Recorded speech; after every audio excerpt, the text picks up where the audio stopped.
Esiste ancora il fotografo classico, ossia il fotografo che fa della sola fotografia la sua arte principale con cui riesce a tenere sulla propria attività? Ne parliamo subito in questo video. Sigla? Vabbè, arriverà, quella sono sicuro che arriverà. Pensieri ed opinioni sul fotografo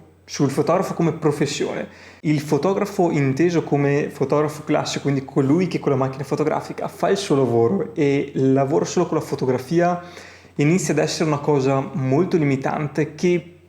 non so quanto senso ha. Cioè io vedo anche me stesso nel tipo di professione, la fotografia diventa una piccola cosa all'interno di un paniere molto più grande di caratteristiche. Secondo me la figura del fotografo ormai inizia ad essere molto stretta o comunque non tiene conto di tutto quello che sta attorno ad una figura professionale come il fotografo moderno. Vi faccio un esempio: attualmente in un lavoro fare la fotografia, quindi produrre l'immagine finale, è solo un piccolo pezzettino di tutta la filiera di creare appunto quel tipo di immagine. Se guardiamo a monte, ad esempio, c'è tutta la parte di art direction, quindi la parte progettuale che c'è prima della fotografia, la parte di competenza tecnica per scegliere la tipologia di attrezzatura, per scegliere la tipologia di luce, eccetera, l'arte di fare la foto, quindi il momento dello scatto, e poi c'è tutta la parte di post-produzione ed editing fotografico delle foto. Per cui capite che solo ad esempio in questa piccola descrizione capite che il fotografo in verità è veramente una piccola percentuale su tutto quello che è la filiera lavorativa per ottenere un'immagine di qualità o comunque con un pensiero progettuale dietro.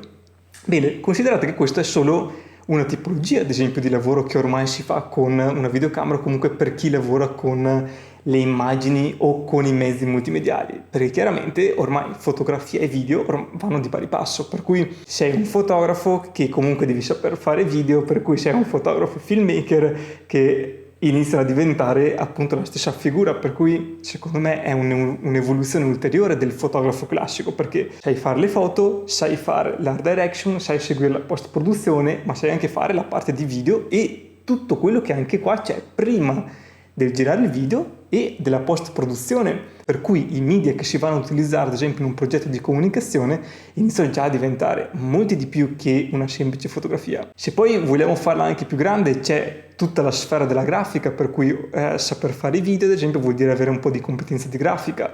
ma magari con la grafica tipo inizi ad avere anche un pochino di strategie di comunicazione sul lavoro che stai facendo, per cui non vai più a vedere la singola foto, non vai più a vedere il singolo video, ma cerchi di guardare un pochino più dall'alto il progetto e tirare un pochino le fila, nel senso decidere un pochino lo stile di quel progetto. Quindi in pratica quello che vi sto cercando di raccontare è che il fotografo di per sé classico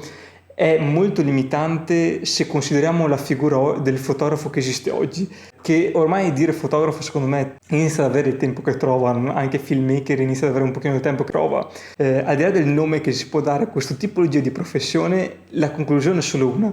che la sfaccettatura di questo lavoro diventa sempre più grande, ma soprattutto si evolve di ogni anno che passa, ogni mese che passa bisogna acquisire nuove competenze e bisogna avere un pochino di visione su dove sta andando il lavoro. Quindi, concludendo, cosa possiamo